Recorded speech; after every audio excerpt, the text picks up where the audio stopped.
Buenos días, esto es Un Minuto con las Artes, la Academia en tu radio desde Radio Capital 710 AM.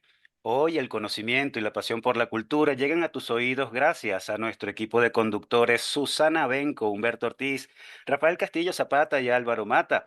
Y nos acompañan Quickly Studio en la edición, montaje y redes y Jorge Duque en la coordinación general. Todos bajo la dirección de Don Radamés Pepe Lebrón. Bienvenidos, querida audiencia, y bienvenidos, queridos profesores. ¿Cómo los trata la vida, muchachos? Humberto, Rafa y Susana. Pues yo muy bien, y muy contento. Además hoy muy feliz de estar aquí de nuevo con ustedes, queridos compañeros, y bueno, con mucho entusiasmo por el tema que vamos a tocar hoy, que me parece importante tocarlo. Sí, ahora estamos un poco complicados nosotros al pedírsenos que cambiemos el orden de intervención. Ahora no sabemos quién interviene. Antes era fácil. Empezaba Susana, luego Humberto, luego yo y último Álvaro. Pero bueno, ya me metí yo. Estamos muy contentos de estar juntos aquí otra vez con ustedes, con el público que nos sigue siempre y bueno, porque hoy tenemos un invitado muy querido, desde el que conocemos, al que conocemos desde que era muy niño, correteando por los pasillos de la Escuela de Letras, persiguiendo a una muchacha. Y bueno, ese recuerdo está ahí presente y supongo que va a salir a flote en la conversación que vamos a tener con él dentro de poco. Bueno, pues sí, tenemos un invitado que puede darnos muchas sorpresas porque creo que maneja digamos, varias disciplinas. Como decimos actualmente, es transdisciplinario, creo yo, o multitask. Porque para mí ha sido una sorpresa ver la cantidad de cosas que ha hecho. Pero bueno, Álvaro nos lo va a presentar. Así es, muy contento esta mañana en nuestro programa de recibir a nuestro amigo Santiago Acosta, poeta, profesor universitario e investigador, licenciado en letras por la UCB, como adelantó Rafa, con maestría en literatura latinoamericana en la misma casa de estudios. También tiene una maestría en literatura latinoamericana y española por San Francisco State University y doctor en culturas latinoamericanas e ibéricas por Columbia University.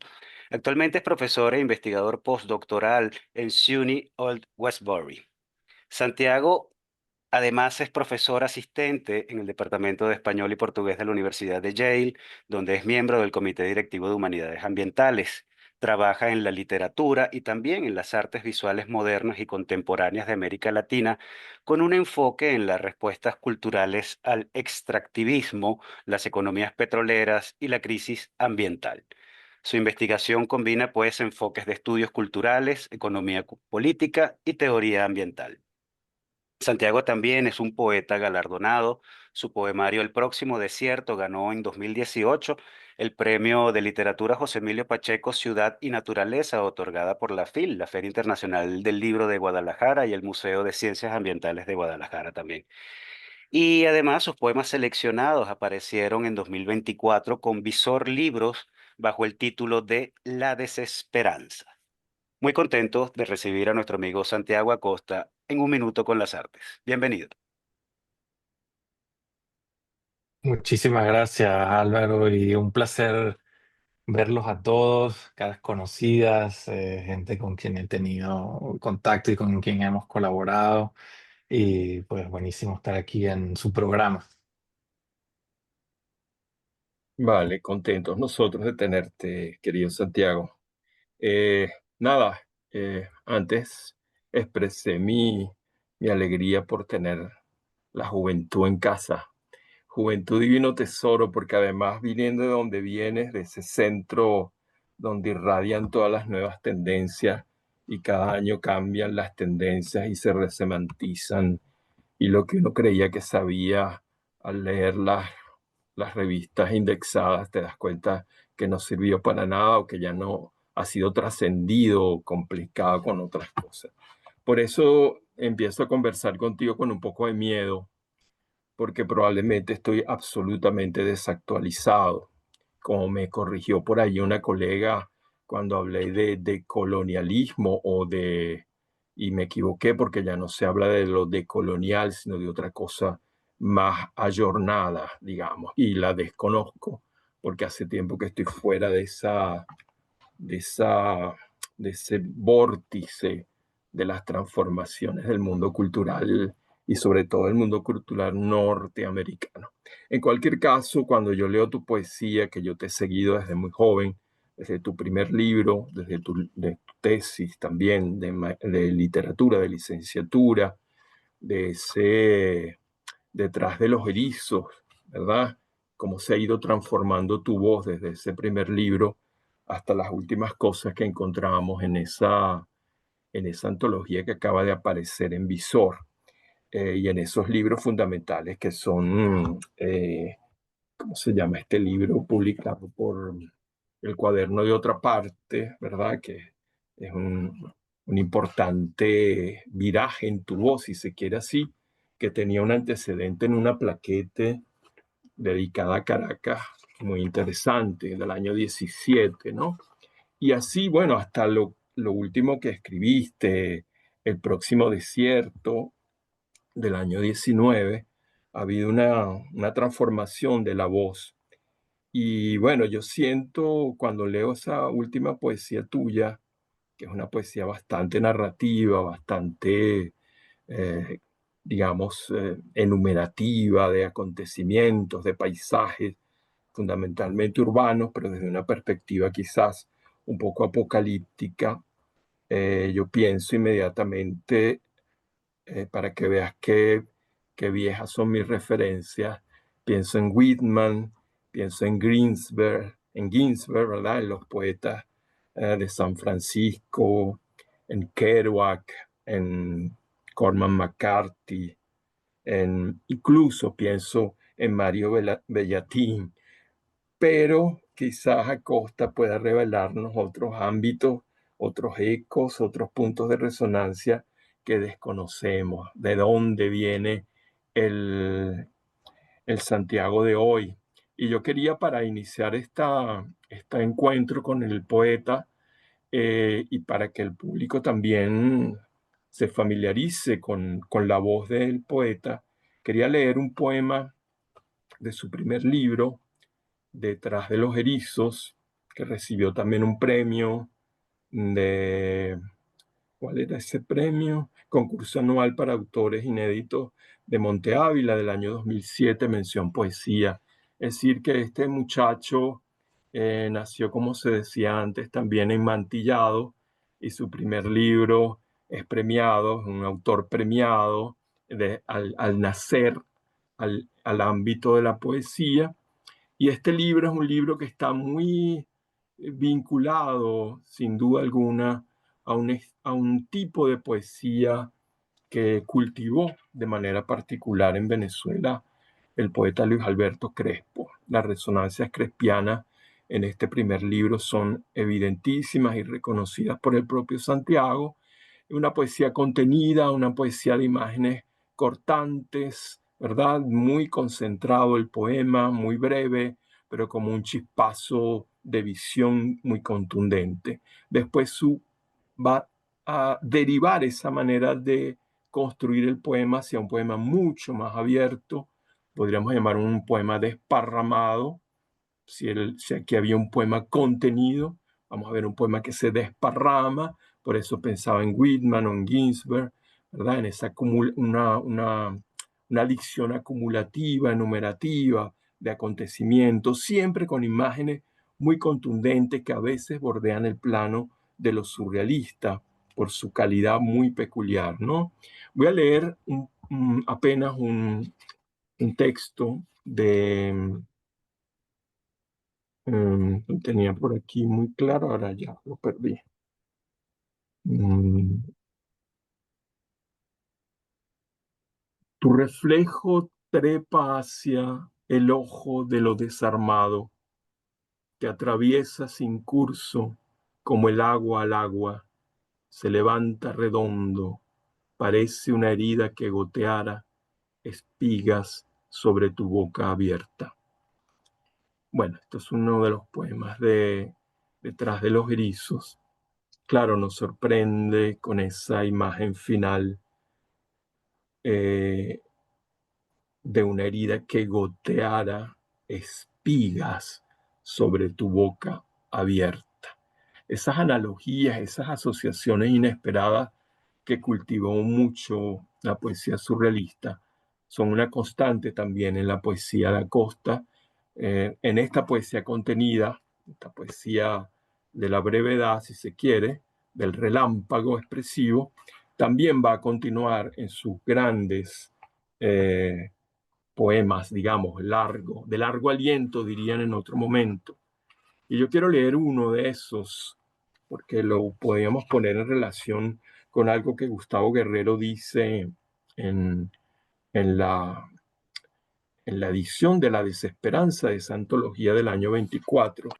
Dice algo así de la poesía de Santiago, que es una poesía que escribe sobre nuestro tiempo desesperado, sin cortapisas ni concesiones, y con tanto ahínco, fuerza e inteligencia como para que podamos sentir que al final del poema algo sigue brillando en la oscuridad e irónicamente sobrevive. Y es que lejos de todo nihilismo, podría pensarse en una poesía también del descalabro del mundo contemporáneo, visto desde una mirada muy ácida, muy irónica, lo, la aguerrida palabra de Acosta, más allá de todo nihilismo, dice Guerrero, quiere transmitirnos en última instancia una visión de nosotros, de nuestro mundo desacomodado, digamos así, en el que más que lamentarse, Acosta pide rescatar de las ruinas del planeta nuestro agónico deseo de un porvenir. Es decir, que Guerrero nos ofrece la puntada de la posibilidad de un mañana quizás menos apocalíptico, un mañana apocalíptico al que aprendemos a experimentar. Y creo que la poesía nos puede ayudar a eso. Leo este poema de Cuaderno de otra parte para darle la palabra a nuestro querido invitado. Lo mejor está por decir. 1. Algunas noches he estado loco, amor, pero nunca he estado tan loco como esa noche al salir del río. Algo oscuro me llenaba el corazón, algo tembloroso y cubierto de escamas como el primer síntoma de una condición heredada. Apenas recuerdo fragmentos de las cosas que dije mientras bajábamos por Mission Street. Mi semen no es veneno, mi semen es la ingle de la tierra, la línea donde se pliega el espacio. Pueden confiar en él, pero está bien si tienen miedo. De eso se trata. Escuchen mi voz y les mostraré un pedazo de historia. Dije cosas preciosas, lo dije todo, lo canté a gritos como un ganso en los ojos fríos, como un ganso con los ojos fríos. Luego me quise ir de nuevo, mi frente vibraba, ya sabía que era demasiado tarde, pero tuve que detenerme para mirarte y decirte, el sol nos convertirá en polvo, amor, debemos tener hijos pronto. Una pelambre espesa me cubría el hígado. En ese momento mis amigos se acercaron para decirme, tranquilo, hermano, y yo bajé la cabeza y seguí caminando. Todos están de paso, tarde o temprano, dejarán esta ciudad. Yo les debo la vida, pero solo les he traído problemas. En sus voces escucho cosas que jamás diré. Sus labios me gritan, soledad, tu única esperanza. Mis amigos, nadie puede con ellos, mis amigos. El poema es mucho más largo, vamos a leer esa primera estrofa, digamos, esa primera parte, para ver el tono hacia el que derivó la voz de Santiago, en lo que lo urbano está metido muy de lleno en el relato y cargado, como siempre, de esas imágenes a veces feroces, muy contundentes, que sitúan su poesía en ese ámbito de la vieja tradición de la imagen surrealista más potente. Bueno, Santiago, después de esta introducción, sobre todo para que nuestros escuchas sepan a quién vamos a escuchar, bueno, puedes hablarnos un poco de esa deriva de tu voz, cómo la ves y qué te ha influido en ese tiempo, más allá de los nombres que yo evoqué, porque seguramente ha habido encuentros con otras literaturas que desconocemos y que han también de alguna manera permeado en tu deriva poética. Gracias, Rafael, por esa introducción. Creo que sí, creo que das en el clavo, ¿no? Es algo que para mí ha sido motivo de, de mucha reflexión, pero sobre todo más de intuición. Yo creo que la práctica poética no es algo como que se pueda sistematizar tanto y no es algo tampoco que suceda de manera tan consciente y mucho menos planificada, ¿no? Pero me uno, por supuesto, a todo lo que dices, me uno también a tus comentarios iniciales acerca de la ansiedad que genera como ese diálogo a distancia, ¿no? Entre academias, entre tradiciones. Yo estoy nerviosísimo también por hablar con ustedes, ¿no? Porque creo que hay mucha colaboración, ¿no? Entre las academias del norte y del sur, pero también hay mucha distancia, ¿no? Yo creo que se siente una especie de desconexión a veces que, que produce temor al momento de colaborar, ¿no? De pronto en Venezuela sienten que no están al día con algunas de las modas, ¿no? De los ciclos hiper rápidos, de los términos y las palabras que se ponen de moda en la academia, pero en el norte de pronto sentimos que a veces estamos haciendo trampas, estamos hablando de regiones en las que no vivimos y de las que olvidamos o sabemos muy poco, ¿no? Entonces, y esas cosas creo que también influyen en las prácticas no solo académicas, sino también creativas, y creo que ha sido parte de ese cambio, de esa transformación de mi voz, ¿no? Definitivamente, Detrás de los Erizos fue un libro muy particular, mi primer libro, producto de muchísimas lecturas, eh, de intentos diversos de capturar un momento biográfico también, ¿no? De una juventud temprana, los 20 años, ahí de los 18 a los 20 y pico. Am, y bueno, son poemas muy intensos, son poemas muy densos.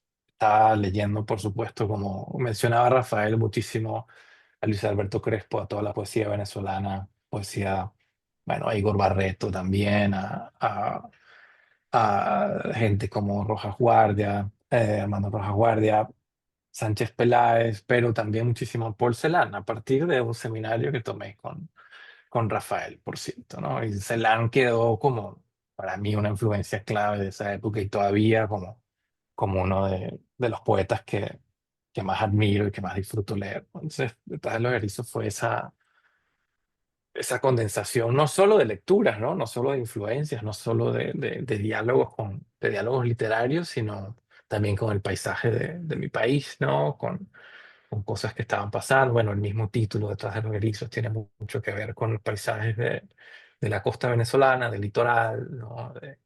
De lugares en donde eh, he pasado muchísimo tiempo y donde pasé gran parte también de mi infancia, y me marcaron mucho, ¿no? Entonces fue una mezcla de, bueno, tropicalizar tal vez todas esas influencias y también contaminarlas de todo ese lenguaje surrealista, que también en ese momento eran lecturas muy fundamentales para mí, ¿no? Luego de eso vinieron muchos intentos, ¿no? De salir de esa modalidad de escritura que es muy densa, muy cerrada, muy hermética, poemas muy cortos, muy asfixiantes, ¿no? Que en ese momento para mí era lo que yo quería escribir, como esta especie de pequeñas maquinitas, ¿no?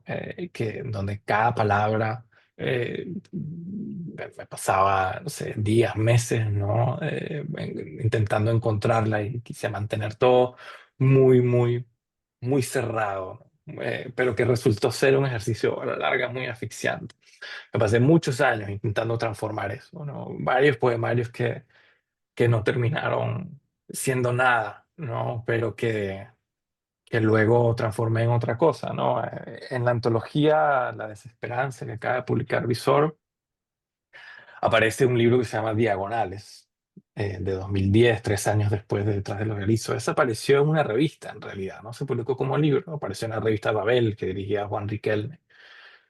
Apareció completo, son poquitos poemas, entonces hice una selección y aparecen ahí, y claro, como que llena un vacío que parece haber entre Detrás de los Erizos y Cuaderno a otra parte, que es de 2018, son 11 años, en donde no paré de escribir, pero nunca logré como finalizar un proyecto.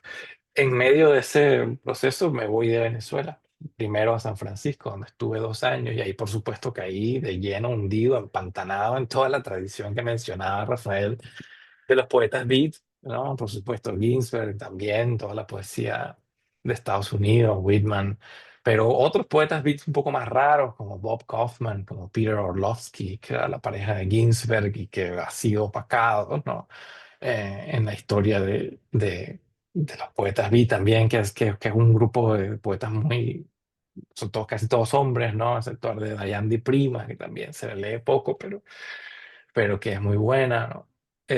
Y esa experiencia de emigrar, la experiencia de estar en San Francisco, de conocer gente de toda Latinoamérica, de todas partes del mundo, ahí en esa ciudad tan hermosa, tan estimulante, ¿no? A esa edad, ¿no? A los 26, 27 años, pues, ocurrió la explosión que tenía que ocurrir, que se estaba cocinando desde hace mucho tiempo en mi poesía. El poema que mencionaba, La Plaquette de Caracas, también es de 2010, ¿no? Entonces ya desde ahí yo empecé a experimentar con esas formas distintas de soltar un poco la mano, ¿no? Soltar la mano cuando escribía poesía, salir de esa cáscara tan asfixiante. Y, y un día hizo clic, ¿no? Un día en San Francisco hizo clic con el poema que escribí, Irse, ¿no? Que parece en Cuaderno de otra parte. Lo escribí casi de un tirón, y donde se condensaron muchas de esas experiencias, y a partir de ese poema entonces la junté Caracas que ya había escrito, y salió este libro acerca de ese tránsito de Venezuela a vivir en el exterior. Y bueno, después vinieron otras cosas, y el próximo desierto es como un tercer momento, que también comentaba Rafael, donde definitivamente la influencia principal ya no es tanto la literatura, sino la, la teoría que estaba leyendo durante mi doctorado, ¿no? Teoría ambiental, las humanidades ambientales, la ecocrítica, eh, filosofía, etcétera, ¿no? Estaba metido de lleno en este campo que me atrapó muchísimo, y lo que disparó mi interés por ese campo fue también, una vez más, Venezuela, ¿no? La tradición crítica venezolana, el tema del petróleo, y sobre todo haber leído El Estado Mágico de Fernando Coronil, ¿no? Un libro fundamental para entender Venezuela, para entender el petróleo, un libro muy influyente. A partir de eso descubrí todo este campo de las humanidades ambientales, y eso inevitablemente comenzó a formar parte también de lo que yo empecé a querer decir con la poesía. Y ahí se fue generando entonces el próximo desierto, de nuevo, buscando esa manera de escribir más suelta, combinándome con otros registros, tal vez periodísticos, narrativos, con influencias no solo literarias, sino también de la música, ¿no? Que también están en Cuaderno en otra parte, no solo poéticas, sino narrativas, de la televisión, de la cultura popular, del cómic, ¿no? De la ciencia ficción, una mezcla de todo lo que en ese momento me apasionaba, todo anclado alrededor de un tema que considero absolutamente fundamental, que es cuál es el papel de la cultura frente a una crisis ecológica planetaria, ¿no? Y surgió como este proyecto un poco tal vez más pensado, más planificado, pero que sin embargo dejaba espacio para, bueno, para la especulación, para la imaginación, ¿no? Excelente. Y ahí estuve captando nombres de gente que había olvidado, como Orlovsky, y de gente que, bueno, que no conocía, y de gente y de temas que tampoco he abordado nunca, como esas cosas de las humanidades ambientales, que aquí en la Escuela de Letras jamás se ha hablado de ello, y desconocemos por completo que puede ser una ecocrítica, a menos que utilicemos la palabra eco en el sentido clásico de resonancia y de mitologías, que es donde estamos instalados todavía nosotros, ¿verdad? Nuestros puntos de vista se quedan en Barbour, Nemocine y bueno, diálogos con Leucot, de Pavese, y ese es nuestro mundo de referencia aquí en la periferia. Pero bueno, buenísimo que nuestro querido invitado nos abre caminos hacia las novedades teóricas de el otro mundo. Y bueno, hay que cortar, me dice nuestro querido director del programa, porque hay que escuchar una música extraordinaria de un personaje que no conocíamos y Santiago nos los ha presentado, que es su primo Samuel Acosta, cantando una canción que me encantó. Vamos a ver si a los radioescuchas le gusta igual. Pues sí, vamos a nuestra pausa musical después de tomar nota con todas estas novedades que nos ha dado Santiago. Apunta, escribano, dijeran a Teresa Torres. Vamos a escuchar con Samuel Acosta el tema Rodar, luego los compromisos comerciales de la emisora y continuamos nuestra conversación con Santiago Acosta. Ya regresamos.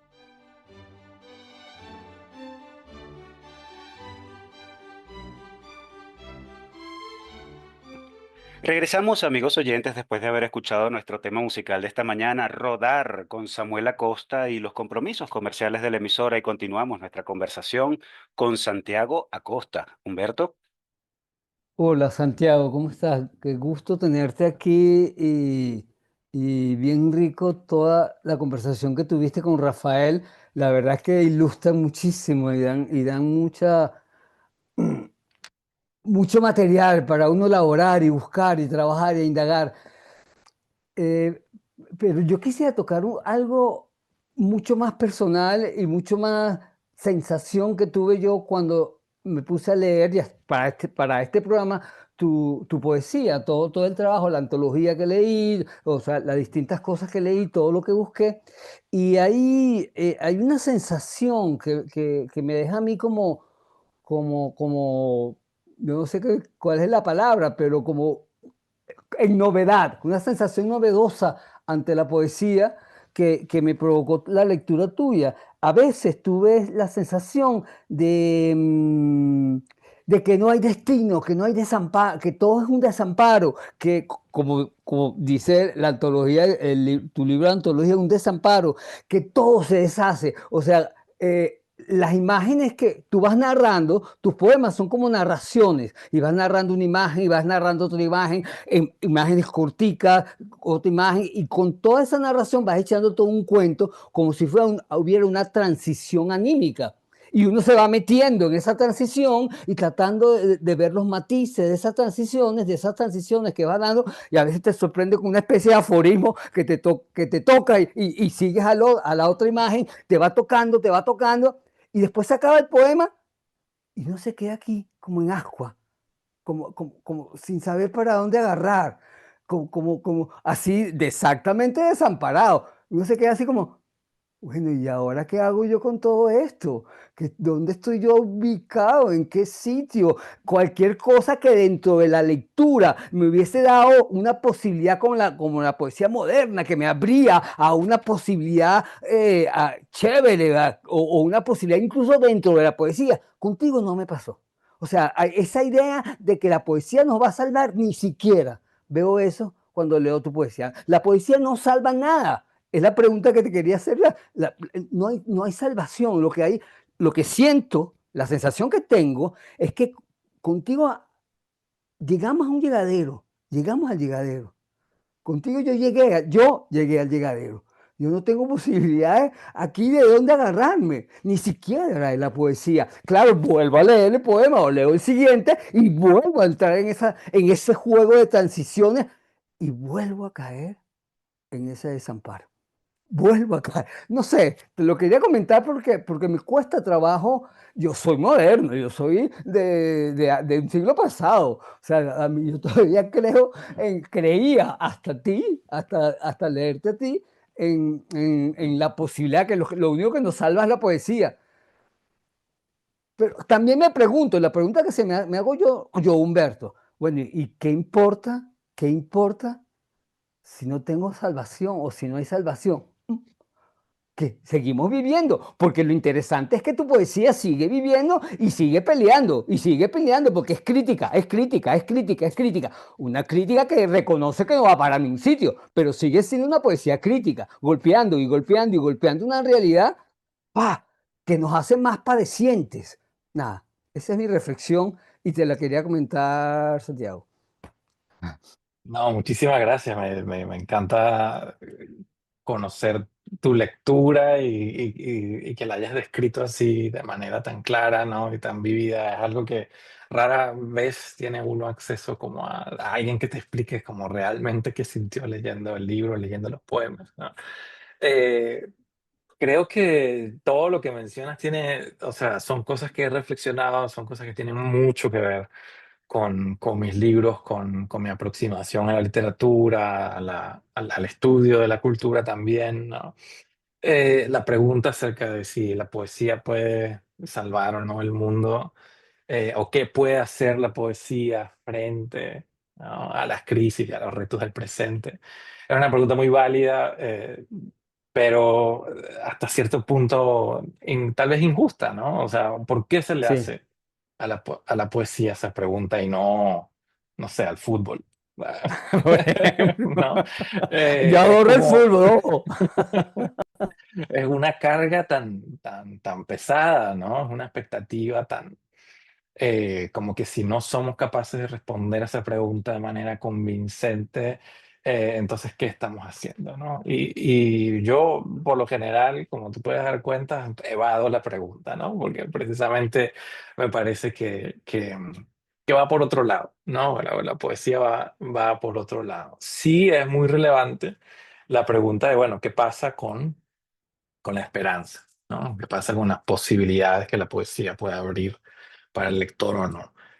También es algo con lo que he tenido que pensar mucho sobre eso, ¿no? El tema de la esperanza, mi antología le puse la de la esperanza, porque creo que es un tema que aparece en muchos de los libros, sobre todo recientemente, y porque hay, bueno, hay debates al respecto, ¿no? En el activismo ambientalista, en las discusiones académicas también sobre el papel del arte en las crisis ecológicas del presente, siempre surge el tema de la esperanza. ¿Cómo hacemos para, dentro de este contexto tan desesperado, pues tener un rayito de esperanza? Siempre, aunque uno haga la crítica más devastadora de un genocidio, de un ecocidio en el Amazonas o lo que sea, siempre hay que dejar un rayito de luz al final, ¿no? Algo que un poco calme la ansiedad de enfrentarse a esta realidad sin sentido o esta cosa tan cruda, ¿no? Que a veces tenemos que enfrentarnos cuando estudiamos la historia o cuando vemos el estado en que está el mundo ahora, ¿no? Y a veces yo me resisto a eso porque yo tengo que dejar un rayito de esperanza, porque tengo que dejar una puerta abierta, ¿no?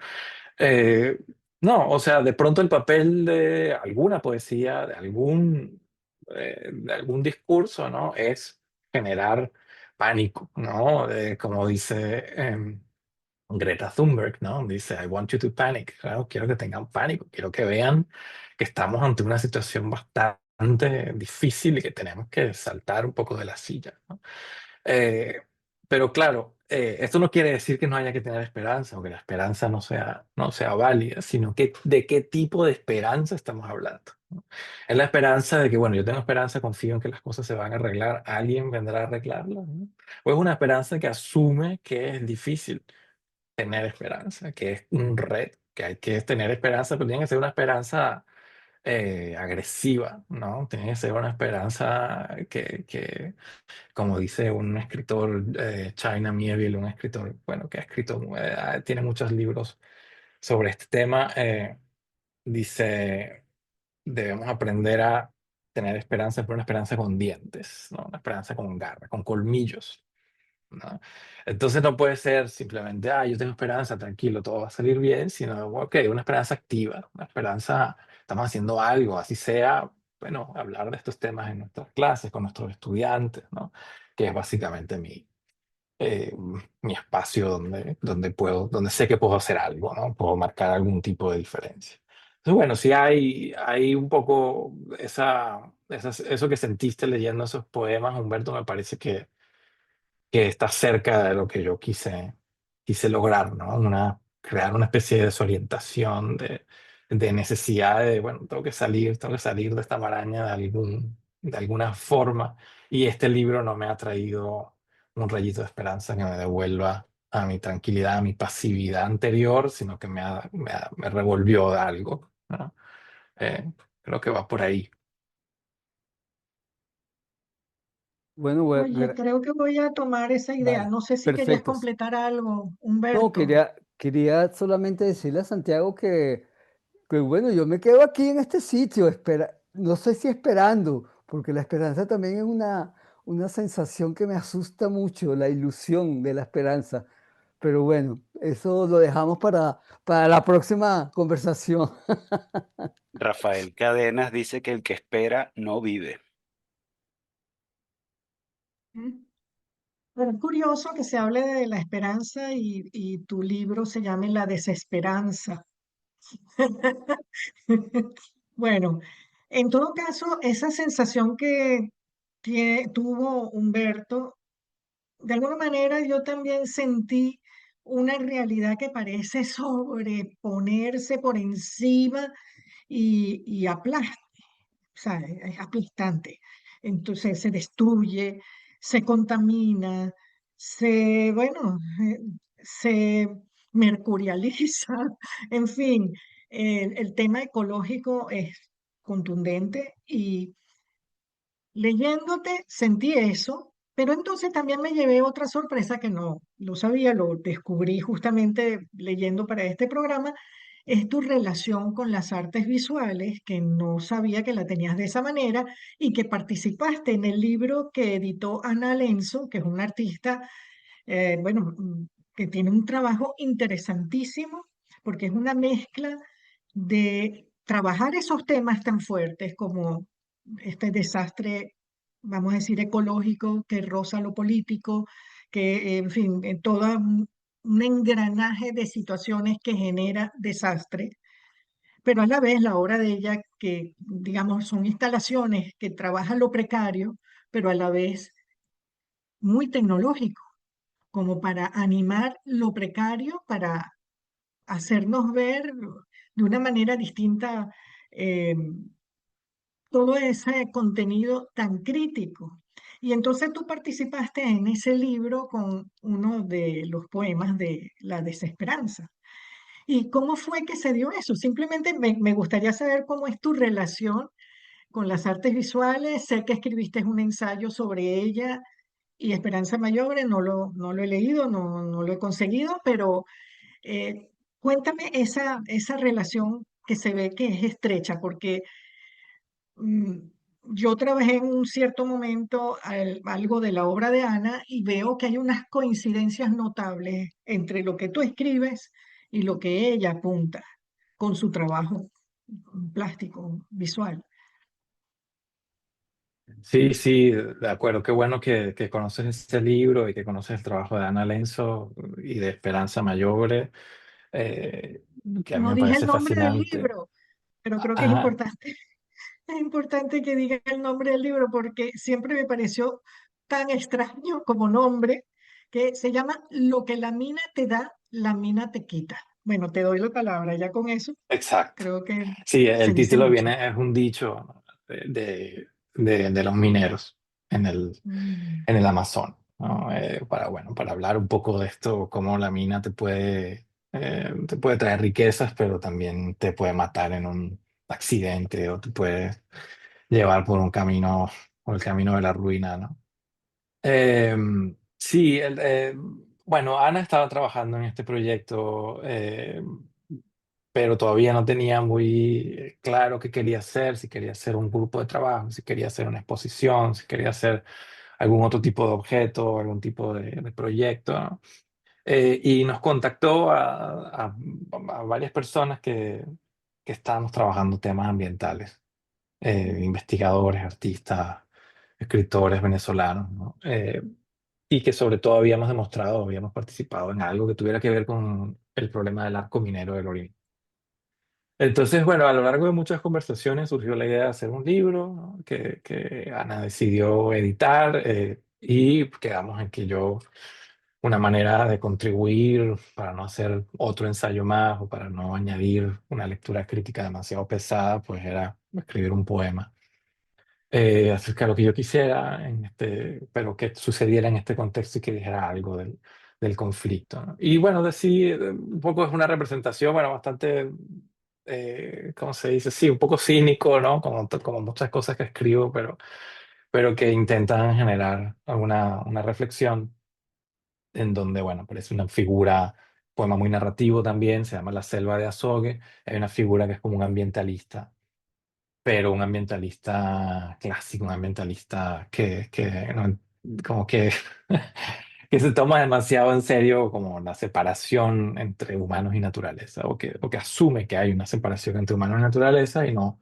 una relación más horizontal. Entonces él viaja a la selva para protegerla, para salvarla, ¿no? Para salvarla porque escuchó que hay unos pemones que están extrayendo oro y entonces, bueno, extraer es malo y va a la no puede pensar como con mucha sutileza el conflicto y va a la selva a intentar salvarla por encima del bienestar de la comunidad que depende de esa extracción de oro. Bueno, ese es como el argumento, lo que a mí se me ocurrió y bueno, surgió ese texto que explora con otras cosas más especulativas y que a mí me gustó mucho cómo quedó. Pero el libro es fascinante, en el libro hay bueno, material para todo el que le interese el tema, o quiera escribir algo sobre el arco minero, pues tendrá que pasar por ese libro porque es fundamental, ¿no?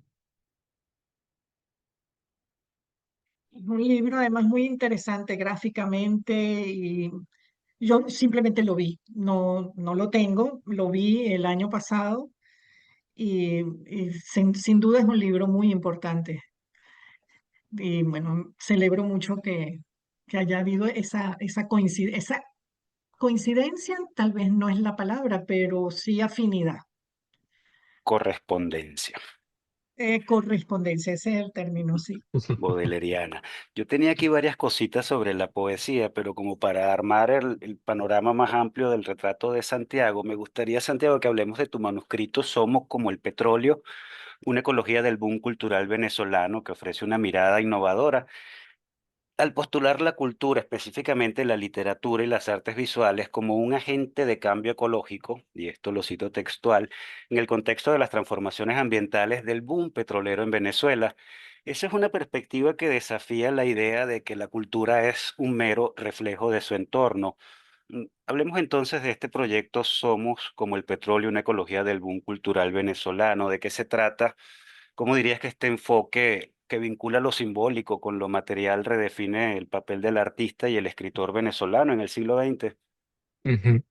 Sí, claro. No, gracias, Álvaro. Bueno, este es mi proyecto principal en que ando metido ahora, ¿no? Es una revisión, transformación, expansión de lo que fue mi tesis doctoral en Colombia, y que todavía estoy proceso de terminar una versión definitiva que pueda salir tal vez en un par de años aquí en Estados Unidos, ¿no? Pero bueno, no te voy a dar, no te voy a dar el pitch como académico, así como lo tengo memorizado para las presentaciones académicas ni nada, sino te puedo echar un poco el cuento de qué se trata el libro, ¿no? Surgió de una fascinación con los años 70 en Venezuela, ¿no? Básicamente, con toda la cultura de los años 70 que, que muy rápido, al menos en mi imaginación y como yo entiendo ese periodo, pues se conecta con el fenómeno del boom petrolero que estalla en el 73 y que digamos que dura como hasta el 83, hasta el Viernes Negro, ¿no? Por supuesto, en el periodo anterior y en el periodo posterior también hay cosas muy interesantes que tienen que ver con este auge cultural venezolano de esa época, ¿no? Pero viene de una fascinación de cómo, primero, todo lo que se hizo, todo lo que se publicó, todas las organizaciones que se crearon, las editoriales, bueno, Monte Ávila es del 68, pero de los 70 es Biblioteca Ayacucho, Fundarte, ¿no? Todas las cosas que surgieron en esa época. Un poquito más tarde se crea Teresa Carreño, se crea el nuevo edificio de la Biblioteca Nacional. Bueno, una cantidad de cosas, ¿no? Que para mí, para mi generación, fueron básicamente lo que nosotros entendíamos por cultura venezolana, ¿no? O sea, yo crecí y yo empecé a leer poesía gracias a las ediciones como de Fundarte y de Monteávil, ¿no? Entonces, para mí fue muy interesante luego comenzar a ver, a partir de la lectura de Fernando Coronil, eh, el estado mágico, ¿no? Y cómo el subsuelo, ¿no? Cómo las energías del subsuelo que el Estado captura y transforma en modernidad, cómo esa dinámica, digamos, también incluía a la cultura, porque la creación de estas instituciones, de estas editoriales y de toda esta infraestructura cultural fue producto también de esa manera casi mágica en que el Estado venezolano expande su control sobre la naturaleza, sobre el territorio. Entonces es una lectura, digamos, en clave ecológica de cuál fue el papel de la cultura durante esos tiempos. Un ejemplo puede ser el cinetismo, el boom del arte cinético, que pues también viene de antes, los años 50 con la abstracción geométrica, pero luego ya en los 70 llega, se transforma en otra cosa. Y es inseparable de los proyectos de infraestructura urbana, ¿no? Es inseparable de proyectos como la represa de Guri, que dentro de las salas de turbinas tiene obras y murales de Cruz 10 y que afuera tiene la obra más grande que hizo Alejandro Otero en su vida, la Torre Solar, ¿no? Entonces, la propia ideología estética del cinetismo, también cuando te pones a leerla, cuando te pones a investigarla, estaba fundamentada en una percepción del color y del movimiento y de la luz como elementos de la naturaleza que el artista debía capturar y poner a trabajar, ¿no? En función del valor estético, ¿no? Algo que se parece mucho, hay una casi como un isomorfismo con la manera en que las riquezas naturales de Venezuela son también puestas a trabajar en función de la modernidad. Es decir, el cinetismo y las políticas del Estado, en términos de recursos, ¿no?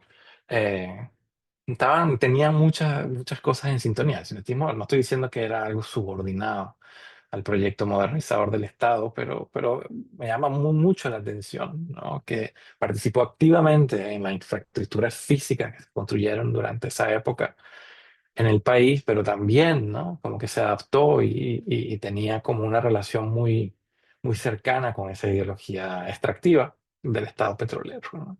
Y así también con el techo de la ballena, por ejemplo, ¿no? Sus nociones, que es anterior, pero cuando termina el techo de la ballena, no quiere decir que Adriano González León, Carlos Contramaestre dejan de escribir y ya no hacen más nada. Continúan, hay todo un periodo de los 70 en donde toda esa gente siguió haciendo cosas, ¿no? Contramaestre organizó en Cabimas, en el año 77, un congreso cultural enorme que reunió a la izquierda, una izquierda que estaba casi disgregada, ¿no? Y a partir de ese congreso y la experiencia de Contramaestre, de Carlos Contramaestre, de vivir en Cabimas, escribe unos poemas, se llaman Cabimas Samuro, que tienen todo que ver con el petróleo y donde ya él realiza una crítica mucho más clara acerca de la ecología petrolera venezolana, ¿no? Otro ejemplo de mi libro, para terminar, resumirlo rapidito, la fotografía urbana también, ¿no? Ramón Paolini, libros Gasparini, ¿no? Libros que se hicieron muy populares en los 70 y 80, las cosas que editó Soledad Mendoza, ese libro Así es Caracas, con Parque Central en la portada, ¿no?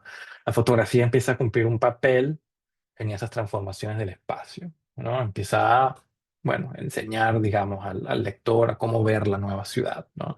Y cómo percibir cómo el dinero del petróleo iba o transformando esa ciudad en una ciudad moderna o convirtiéndola en una quimera urbana, como en el caso del libro de Ramón Paolini y Federico Vegas del año 85, que registran ya una especie de quiebre, de caída del modelo petrolero. Y otros capítulos exploran otras cosas, como bueno, el boom mayamero, ¿no? El del Está barato, dame dos, a través de las películas de Carlos Oteiza y de Antonio Gerandi sobre Miami en los 80, ¿no? Y exploran el Viernes Negro, ¿no? El momento de la caída de ese sueño del petróleo. Y ahí hay un último capítulo en el libro que habla del Caracazo, como ese, bueno, ya cierre final del sueño de la democracia petrolera, en donde hablo de novelas más contemporáneas de Lucas García y de Camilo Pino y donde aparecen también imágenes que pueden relacionarse con el petróleo, como esa bandada, esa plaga de samuros que aparece en Valle Samuro, y y un terremoto, ¿no? Una especie, un sacudón geológico que aparece en una novela de Lucas García. Entonces, la cultura va acompañando todos esos cambios que son tectónicos, que son económicos, que son ecológicos, en todo ese periodo de del pico de la modernidad petrolera venezolana, tanto en su auge como en su caída. Muchas veces participa literalmente, activamente en la producción, transformación de esos espacios, y otras veces critica, ¿no? Y se opone y ayuda muchísimo también a comprender ese periodo desde una perspectiva diferente. Bien, súper atractiva investigación y en lo que eso esté listo dentro de un par de años, repetimos programa con Santiago Acosta porque Genial. cerrando el programa es cuando se abren los temas de conversación aún más. Sí, Claro, sí. imagínate. Esa primicia de ese libro va a ser importantísimo cuando aparezca. Qué bueno, qué bueno. Eso Sí, es las señor. cosas que hace el sistema académico norteamericano. Pone al poeta a enfrentar la realidad, no del verso, sino la realidad política, urbana, y si no hay sustancia ideológica por detrás y lucha y política contrastada, no vale analizar versos, ni qué bellas son las imágenes de Santiago Acosta, sino si está apuntando a las cosas a las que se debe apuntar, se supone, ¿no? Y bueno, chéverísimo haberlo tenido con nosotros, realmente aprendimos mucho como siempre. Siempre decimos que esta academia en la radio es para aprender todos, el invitado, nosotros y nuestro público. Es decir, estas conversaciones son realmente para todos, muy aleccionadoras. Yo siempre salgo más inquieto y, bueno, con más apetito de conocer cosas cada vez que hago un programa, y esta mañana ya voy a buscar los libros de Lucas García, ya voy a el libro de Pino también, y bueno, a enterarme de cosas que Santiago nos ha abierto caminos. Muy Así amable, es. Santiago, Un muy gusto amable. haberte tenido, Santiago. Gracias por Mm, acompañarnos esta mañana. Muchísimas gracias, un placer haberlos visto y haber conversado.